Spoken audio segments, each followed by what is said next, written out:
My name is Abiel. I was born in the States, but for the past 17 years I've been living in Ethiopia.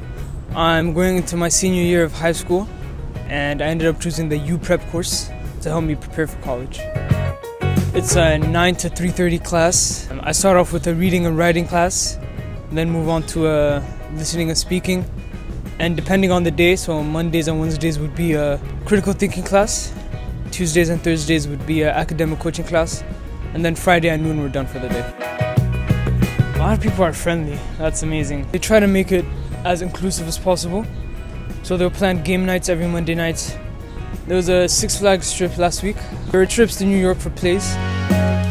So I go to a French school, and so they're preparing us to go to a French college.